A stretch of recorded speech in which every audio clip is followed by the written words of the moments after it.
하나님 말씀 보시겠습니다. 이 밤에 우리에게 허락하신 하나님의 말씀은 신약성경 고린도전서 14장 26절부터 끝절까지입니다.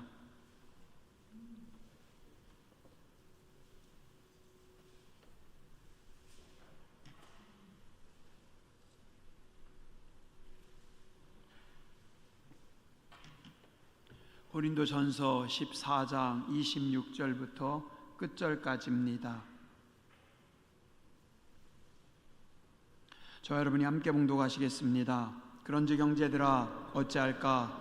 너희가 모일 때 각각 찬송시도 있으며 가르치는 말씀도 있으며 계시도 있으며 방언도 있으며 통역함도 있나니 모든 것을 덕을 세우기 위하여 하라. 만일 누가 방언으로 말하거든 두 사람이나 많아야 세 사람이 차례를 따라하고 한 사람이 통역할 것이요 만일 통역하는 자가 없으면 교회에서는 잠잠하고 자기와 하나님께 말할 것이요 예언하는 자는 둘이나 셋이나 말하고 다른 이들은 분별할 것이요 만일 곁에 앉아 있는 다른 이에게 계시가 있으면 먼저 하던 자는 잠잠할지니라. 너희는 다 모든 사람으로 배우게 하고 모든 사람으로 권면을 받게 하기 위하여 하나씩 하나씩 예언할 수 있느니라. 예언하는 자들의 영은 예언하는 자들에게 제재를 받나니 하나님은 무질서의 하나님이 아니시오 오직 화평의 하나님이시라. 모든 성도가 교회에서 함과 같이 여자는 교회에서 잠잠하라. 그들에게는 말하는 것을 허락함이 없나니 율법에 이른 것 같이 오직 복종할 것이요 만일 무엇을 배우려거든 집에서 자기 남편에게 물을 지니 여자가 교회에서 말하는 것은 부끄러운 것이라. 하나님의 말씀이 너희로부터 난 것이냐 또는 너희에게만 임한 것이냐. 만일 누구든지 자기를 선지자나 혹은 신령한 자로 생각하거든 내가 너희에게 편지하는 이 글이 주의 명령인 줄 알라. 만일 누구든지 알지 못하면 그는 알지 못한 자니라. 그런즉 내 형제들아 예언하기를 사모하며 방언 말하기를 금하지 말라. 모든 것을 품위 있게 하고 질서 있게 하라. 아멘. 귀한 밤입니다. 이 밤에도 하나님의 은혜가 지혜가 여러분들 가운데 넘치시길 주님의 이름으로 축원합니다.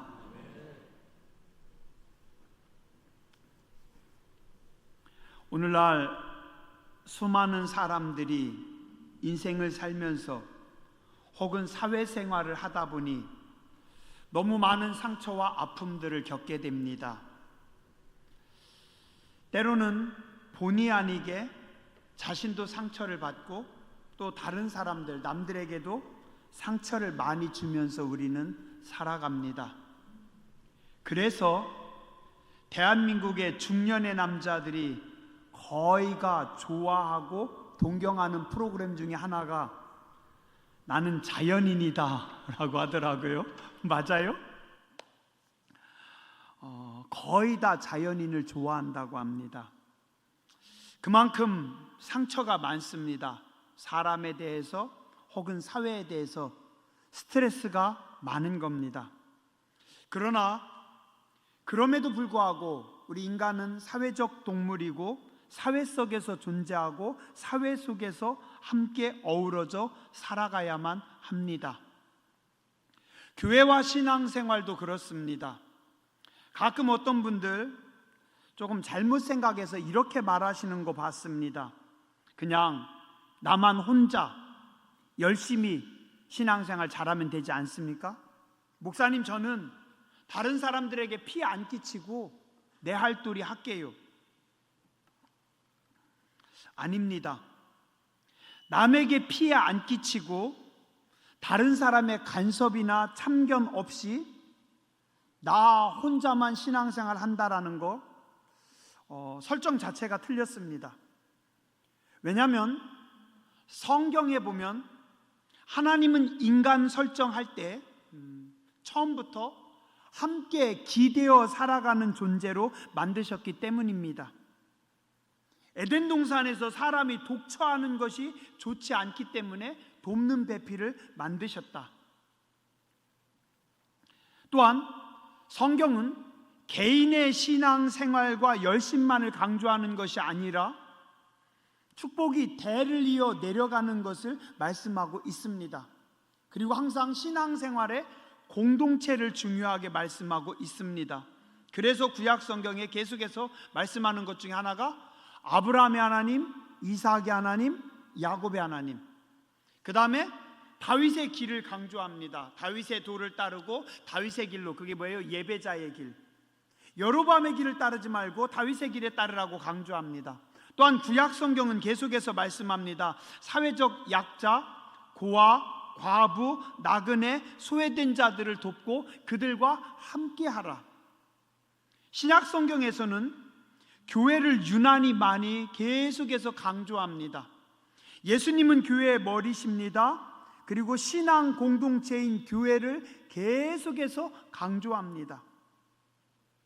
교회는 개인이 아닌 공동체입니다. 신앙생활은 나 혼자만 하는 것이 아니라 함께 하는 겁니다. 함께.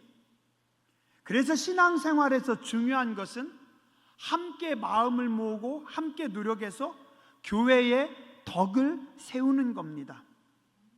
심지어 성령님이 주신 성령의 은사, 선물조차도, 그 은사들도 교회의 덕을 세우기 위해서 사용하라라고 성경은 말씀하고 있습니다. 고린도전서 12장부터 14장까지 12, 13, 14장 이 세 장이 은사장입니다. 계속해서 성령의 은사를 지금 강조하고 있습니다.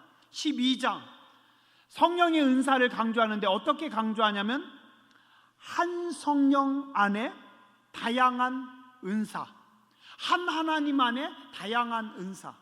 그러니까 공동체는 하나다. 그리스도를 머리로 한 각 지체는 하나의 공동체, 서로 형제고 한 가족임을 계속해서 강조하고 있습니다. 고린도전서 13장 우리가 보았듯이 사랑의 은사를 강조합니다. 사랑의 은사는 나 혼자 사랑의 은사를 쓸 수 있습니까? 아닙니다. 내가 나 자신을 사랑하라는 게 사랑의 은사가 아닙니다. 사랑의 은사는 항상 뭐가 필요해요? 사랑할 대상, 상대가 필요합니다. 나와 너가 필요하고 또 우리가 필요하고 그들이 필요하고, 그래서 사랑의 은사는 서로가 사랑하는 겁니다. 사랑은 서로 바라고 믿고 참아내고 기다리고 세워가는 것. 그래서 모든 것을 참으며 모든 것을 믿으며 모든 것을 바라며 모든 것을 견디느니라. 그래서 고린도전서 12장, 고린도전서 13장 다 뭐예요? 공동체를 말합니다. 교회를 말합니다.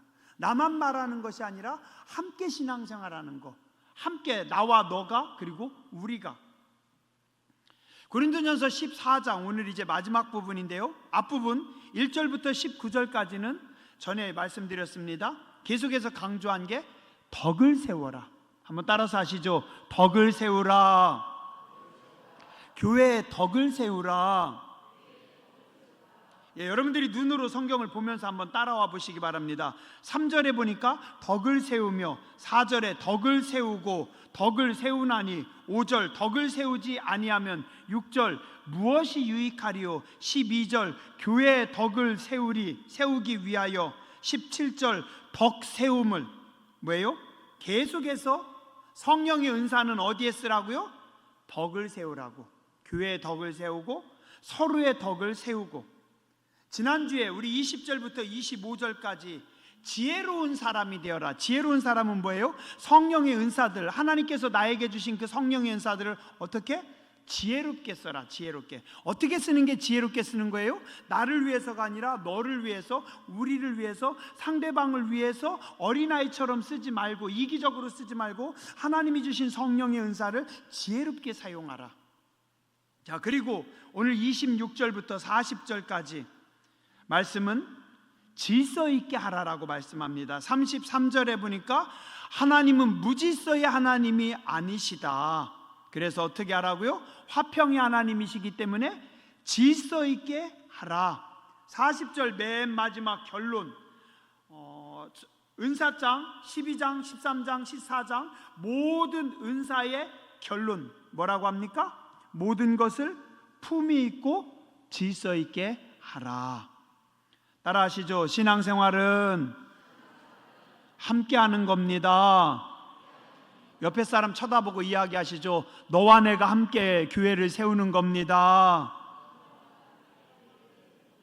뒷사람 쳐다보고 이야기하시죠. 우리가 함께 교회를 세우는 겁니다. 자, 사람이나 어떤 작품의 아름다움은 어디서 올까요? 아름다움은 하모니에서 옵니다. 하모니는 조화와 질서입니다. 잘 균형이 이루어졌을 때, 함께 어우러졌을 때.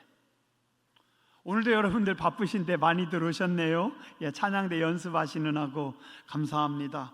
여러분들 중에는 바빠서 식사를 못 하신 분도 계실 거예요. 진짜 바쁜데 여러 가지 어쩔 수 없이 이래저래 힘들게 시간 쪼개가지고 나오셨어요. 자, 그래가지고 함께 우리가 연습합니다. 그런데 내가 봐도 저 사람은 영 시원찮아요. 저 사람 꼭 옆에서 삑살이네요. 근데 내가 생각해도 나는 찬양을 참 잘해요. 꾀꼬리같이. 그러면 내 목소리 쫙 올려줘가지고 소리를 쫙 내줘야 멋있죠? 자, 우리 교회는 소프라노가 강해요. 소프라노 소리가 쫙 나야 돼요. 아니요, 소리는 엘토죠. 엘토가 잘 나야 됩니다. 아닙니다. 남자들 중저음 베이스가 쫙 깔려야 됩니다. 소프라노만 쫙 살아요. 그럼 어떨까요? 재미없습니다. 자, 엘토가 쫙 세게 나와요. 그럼 노래가 망가집니다. 그래도 중후함이 있어야지. 베이스만 밑에 쫙 나와봐요. 어딘가 이상합니다. 가장 좋은 건 뭐예요? 소프라노, 엘토, 테너, 베이스가. 또 잘하는 사람과 못하는 사람이, 목소리가 좋은 사람과 안 좋은 사람이 어떻게 돼요? 하나가 되는 겁니다. 하나가.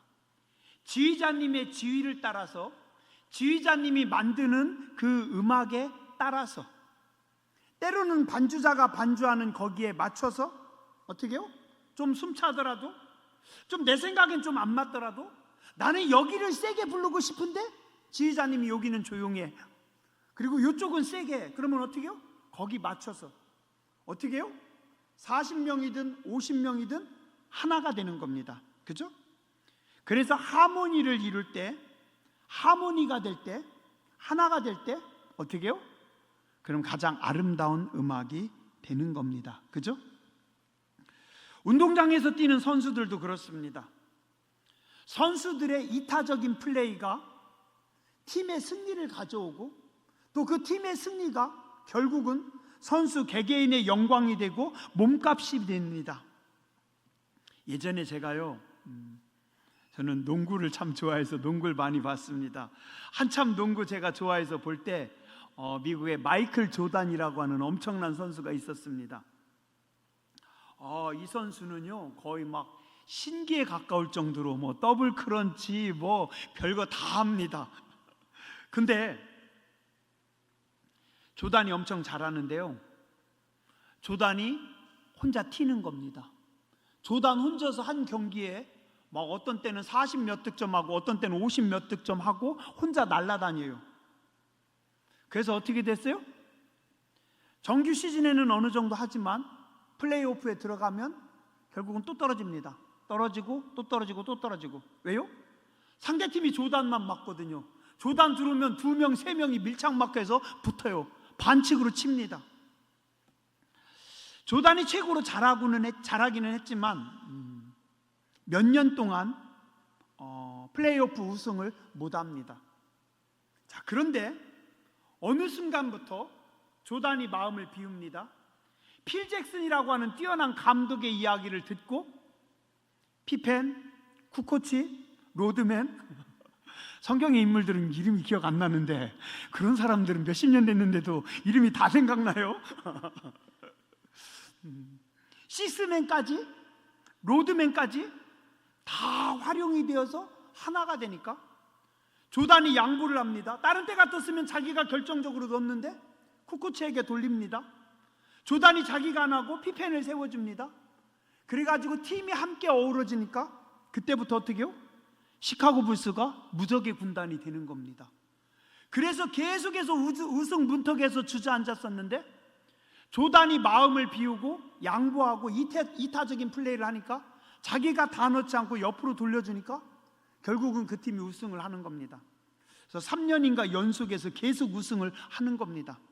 그래서 시카고 불스가 세계에서 제일 유명한 농구팀이 됩니다. 그리고 나니까 그 다음에 조단에게 붙는 말이 뭔지 아세요? 농구 황제라고 하는 호칭이 붙었습니다. 혼자 40점, 50점, 60점 막 때려 넣을 때, 혼자 원맨쇼 할 때 사람들은 농구 황제라고 불러주지 않았어요. 그래, 너만 잘났어, 너만 튀는구나. 근데 그가 이타적인 플레이를 하고 다른 사람에게 양보하고 식스맨도 살려줄 때 어떻게 돼요? 그 팀이 우승을 하고, 그러니까 그때부터 농구 황제라고 하는 호칭이 따라오더라고요. 저는 이게 조직이라고 생각을 합니다. 이게 교회라고 생각을 합니다. 내가 드러나는 것이 아니라 우리가 드러나는 겁니다. 내가 희생됨으로, 내가 손해봄으로, 내가 바탕에 깔림으로 어떻게요? 우리가 함께 삽니다. 근데 우리가 살면 나중에 영광은 누구에게로 와요? 나에게 옵니다. 그죠? 한번 따라서 하시죠. 내가 희생할 때 우리가 살고 하나님은 내게 영광을 주십니다. 예, 그겁니다. 그거예요. 성령의 은사를 받은 사람들, 지혜의 말씀의 은사를 받은 사람들, 지식의 말씀의 은사를 받은 사람들, 믿음의 은사를 가진 사람들, 예언의 은사를 가진 사람들, 방언의 은사를 가진 사람들, 신유의 은사를 가진 사람들, 사랑의 은사를 가진 사람들, 여러 가지 다양하고 풍성한 은사를 가진 여러분들이 교회를 위해서, 공동체를 위해서 당신이 녹아지면, 당신이 시간을 들이고 당신이 몸을 들이고 당신이 희생하면 몸된 교회가 살 것이고 주님이 기뻐하시고, 그러면 그 영광이 누구에게로 오는 겁니까? 그 영광이 희생하고 남을 위해 사는 성도들에게 오는 겁니다. 그래서 오늘 사도 바울은 계속해서 말씀하는 게 뭐예요? 함께 합력하고 서로 조화와 질서를 이루어 가라고 성경은 말씀하고 있습니다. 36절과 37절에 사도 바울은 이렇게 말씀합니다. 하나님의 말씀이 너희로부터 난 것이냐, 또는 너희에게만 임한 것이냐. 이 말씀이 무슨 말씀이냐면, 하나님께서 너희들에게만 말씀하셨냐, 하나님은 너희에게만 말씀하신 것이 아니라 하나님은 나에게도 말씀하셨다. 그리고 그 다음 절은 더 기가 막힙니다. 37절입니다. 만일 누구든지 자기를 선지자나 혹은 신령한 자로 생각하거든 내가 너희에게 편지하는 이 글이 주의 명령인 줄 알라. 혹시라도 누군가 자기가 선지자 혹은 신령한 자라고 생각하는 사람이 있다면, 고린도 교회 성도들 안에서 선지자라고 생각하거나 신령한 자라고 생각하는 사람이 있다면, 오늘 내가 보내는 이 편지, 사도 바울이 쓰는 이 편지가 예수님의 명령인 줄 알고 받아들여라, 그 말입니다. 당신들이 신령하고 당신들이 거룩하고 당신들이 탁월하다라고 생각할지라도, 당신들이 오늘 이 말씀을 들을 때 내가 보낸 이 편지가 예수님 말씀인 줄로 알고 받아들여라. 사도 바울이 이렇게 강압적이고 권위적인 사람이었습니까? 아닙니다. 신약 성경의 여러 군데를 볼 때 사도 바울은 상당히 조심하고 겸손하게 배려하면서 말하는 사람입니다. 그런데 여기서는 강력하게 말합니다. 왜요? 고린도 교회 안에서 조금 신령하다고 하는 사람이, 기도 좀 한다고 하는 사람이, 아니면 하나님께 무슨 계시를 받았다라고 하는 사람이 서로 나서가지고 예언을 하고 목소리를 높이고 자기들의 말이 최고라고 생각을 하는 겁니다. 그래서 오늘 사도 바울이 이야기합니다. 아니, 당신들이 아무리 신령해도 그거 아니야. 오늘 내가 여러분들에게 보내는 이 편지, 이게 예수님 말씀인 줄 알고 그대로 받으십시오. 그리고 여러분들은 어떻게 하라고요? 하나님이 주신 은사를 가지고 여러분들을 드러내지 마시고 여러분들의 목소리를 높이지 마시고 여러분들이 뭔가를 하지 마시고 조화와 질서를 이루십시오. 그리고 33절에 강력하게 말씀합니다. 뭐라고요? 하나님은 무질서의 하나님이 아니시오 오직 화평의 하나님이십니다. 하나님은 질서의 하나님이십니다. 하나님은 화평의 하나님이십니다. 자, 우리 창세기 1장으로 돌아가 생각해 보시죠. 맨 처음에 하나님께서 세상을 만드시기 전에 창세기 1장 2절에 보니까 하나님의 영이, 하나님의 신이, 성령님께서 어디에요? 지구에, 수면에 운행하시니라 라고 말씀합니다. 하나님의 성령이 운행하시는 그때, 하나님께서 세상을 창조하시기 전에, 하나님의 손이 가기 전에, 하나님의 말씀이 가기 전에, 하나님이 간섭하시기 전에 세상의 상태는 어땠다고요? 이렇게 기록합니다. 땅이 혼돈하고 무질서의 땅이었습니다. 그 다음에 뭐하고? 공허하고 비었습니다. 그 다음에 세 번째 뭐라고요? 흑암이, 어둠이 깊었더라. 자, 하나님 없는 세상은 뭐예요? 혼돈입니다. 카오스입니다. 무질서입니다. 그리고 공허함입니다. 허전함입니다. 빵 뚫렸습니다. 그리고 어둠입니다. 자, 그런데 그곳에 하나님의 영이 운행하시고 하나님이 뭐라고 하셔요? 빛이 있으라라고 말씀하십니다. 그러니까 어둠이 물러가고 어둠의 세상에 빛이 비칩니다. 하나님께서 빛과 어둠을 나누시고 궁창과 궁창을 나누시고 땅의 경계를 정하시고 하나님께서 선을 정하셔요. 그게 뭐예요? 하나님께서 질서를 주십니다. 위, 아래, 중간 질서를 하나님께서 만드시고 경계를 정하시고, 그래서 하나님께서 빛을 주시고 혼돈 속에 질서를 주시고, 그리고 그곳에 하나님의 완전한 아름다움을 집어넣습니다. 그래서 완전하게 채워주십니다. 그리고 하나님 뭐라고 하세요? 하나님이 보시기에 좋았더라. 보시기에 좋았더라. 자, 하나님은 혼돈, 공허, 어둠에 하나님의 영이 임하셨을 때 질서를 주시고 완전히 채워주시고 그 다음에 빛을 주셨습니다. 자, 그러면 하나님을 대적하는 사단은 무슨 일을 할 것 같아요? 자, 여러분들 생각에 사단은 무슨 일을 할 것 같아요? 딱 반대의 일을 합니다. 뭐예요? 하나님이 만드신 조화와 질서를 깹니다. 그리고 빛을 밀어내고 어둠으로 덮으려고 합니다. 그리고 공허함을 줍니다. 그래서 마귀가 사람에게 역사하든지, 마귀가 어느 조직에 역사하든지, 어느 교회에 역사하든지 역사하면 어떻게 돼요? 항상 질서가 깨집니다. 혼돈이 생깁니다. 아버지의 권위를 깹니다. 스승의 권위를 깹니다. 국가의 권력을 붕괴시킵니다. 지도자들의 권위를 무너뜨립니다. 질서를 깨고 무너뜨려요. 여러 가지 달콤한 말을 씁니다. 인권, 자유, 평등, 때로는 갑질한다라는 언어를 쓰면서 사악한 마귀가 달콤하고 간사한 언어의 유의를 통해서 사람들을 흔듭니다. 성직자를 흠집냅니다. 성직자를 공격해서 교회 조직을 약화시킵니다. 성도의 믿음을 흔듭니다. 고린도 교회도 그랬어요. 뜨거웠지만 무질서했습니다. 혼란스러웠어요. 이쪽에서 우리는 베드로가 좋아, 우리는 베드로파, 우리는 아볼로파, 우리는 바울파, 아니 우리가 훌륭해, 나는 예수파.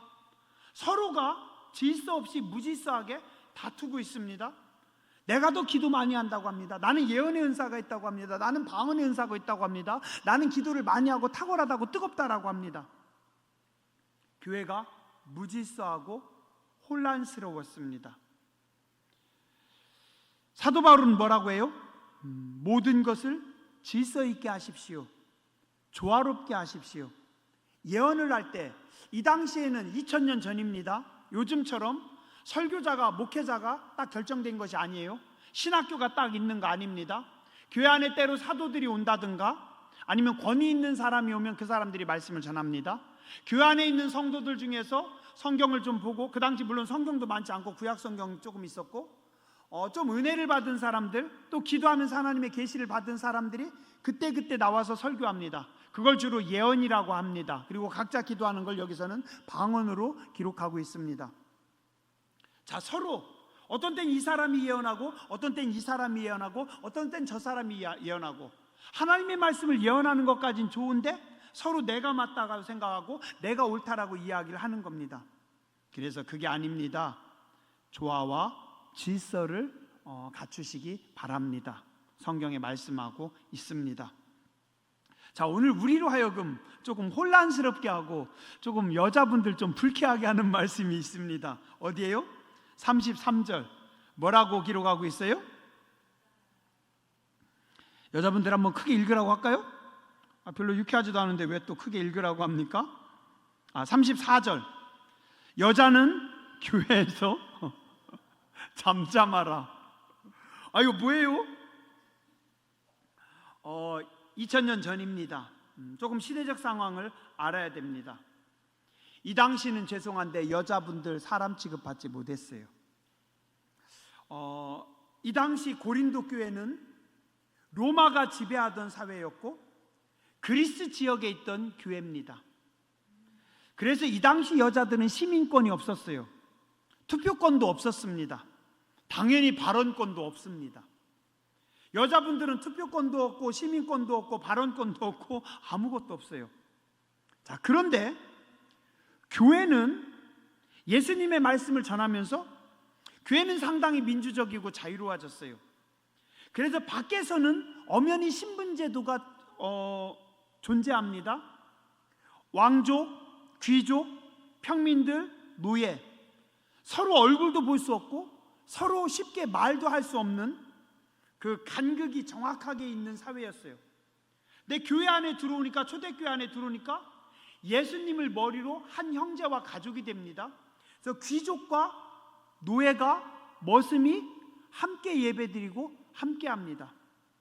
자, 그 다음에 교회 밖에서는 여자분들이 사람 취급을 못 받았는데 교회 안에 들어오니까 여자들도 인정해 주는 겁니다. 여자들의 발언권도 인정해 줘요. 그리고 여자들도 존중해 줍니다. 자, 그랬더니 좀 여자분들이 잘 몰라서 어떤 분들이 예배를 드리고 있는데 앞에서 설교자가 설교하고 있는데 갑자기 어떤 분이 손을 듭니다. 저기요, 근데 방금 얘기한 그게 무슨 얘기예요? 저쪽에서 내 생각은 좀 아닌 것 같은데요? 그럼 어떻게 돼요? 예배가 흐트러지는 겁니다. 또 교회가 혼란스러워져요. 그 다음에 또 한 부류의 사람들이 있었어요. 어느 시대고 뭐라고 해야 되나요? 조금 문란한 분들, 조금 자유로운 분들, 이제 뭐 성적으로 자유로운 분들, 그 시대도 있었어요.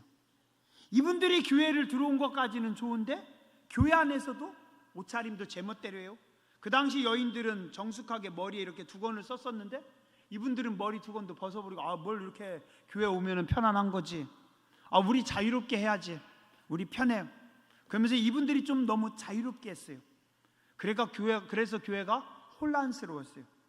그래서 사도 바울이 어쩔 수 없이 공적인 예배시에 예배석상에서 여자들이 자꾸 말하지 말고 좀 조용히 하시고, 또 궁금한 거 있으면 당신 남편에게 이야기해서 질문하고 또 남편에게 들을 수 있지 않겠습니까?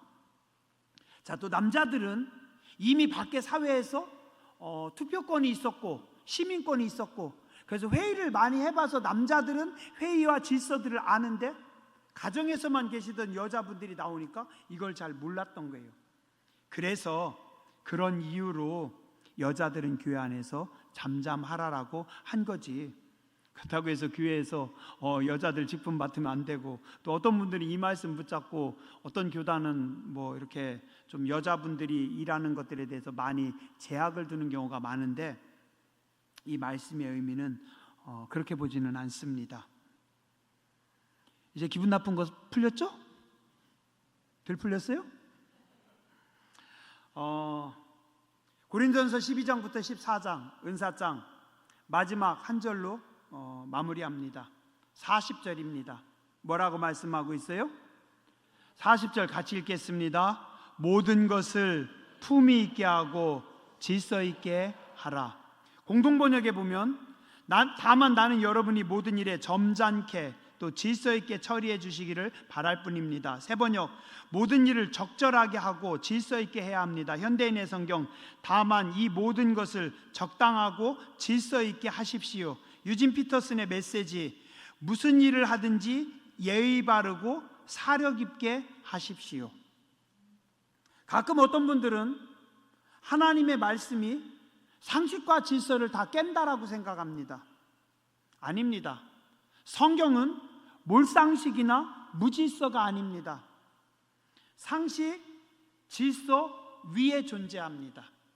그래서 기독교는 윤리, 도덕, 상식을 파괴하는 것이 아니라 윤리, 도덕, 상식을 중요시 여기고 그 위에 더 고차원적인 진리입니다. 그래서 우리 기독교인들은 대단히 윤리적이어야 되고 세상 사람들보다 더 도덕적이어야 되고 세상 사람들보다 더 상식적이어야 됩니다. 기독교인들이 사회, 가정, 교회, 국가에서 절대로 무례하면 안 됩니다. 윤리 도덕적으로 손가락질 받을 일들을 하면 안 됩니다.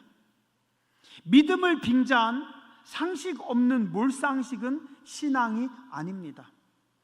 기독교인들은 대단히 예의 바른 사람들입니다. 무슨 일을 하든지 사려 깊게 생각하고 그리고 행동해야 됩니다. 왜요? 우리는 하늘의 사람들이기 때문입니다. 자유롭되 자유하되 하나님의 사람다운 존귀와 위엄이 있어야 됩니다. 우리는 하늘의 영광을 가진 자들입니다. 그래서 우리는 뭐라고 해요? 여러분들 보고 뭐라고 해요? 성도라고 합니다. 그죠? 성도는 뭐예요? 거룩한 사람들. 옆에 분에게 가르쳐 주세요. 당신은 거룩한 분입니다. 당신은 구별된 분입니다. 당신은 하나님의 사람입니다. 아셨죠? 옆에 분에게 얘기하세요. 아셨죠? 거룩하게 사세요. 욕하지 마세요. 승질 부리지 마세요. 갑자기 목소리가 커지네. 누구 들으라고 한 얘기예요? 목회자는 뭐라고 해요? 성직자. 신의 대리인, 거룩한 사람. 자유롭되 존엄을 잃으면 안 됩니다.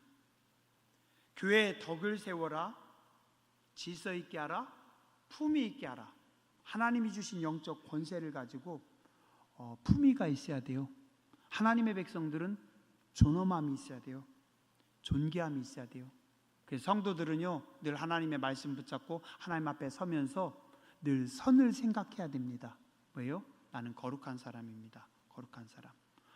선을 가지고 살아야 돼요. 내가 하나님의 사람인데, 내가 거룩한 사람인데 선을 지켜야 되고 그 선을 할 수만 있으면 높이 잡아야 돼요. 왜요?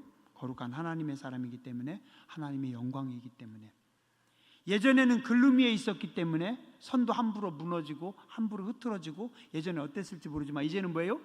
글로리아의 자리에 섭니다. 하나님을 찬양하는 자입니다. 하나님께 영광 돌리는 자입니다. 하나님의 영광을 가지고 있는 사람들입니다. 마지막으로 한 번만 더 옆에 분에게 인사하고 마치죠. 품위 있는 분 되시기 바랍니다. 질서 있는 성도가 되시기 바랍니다.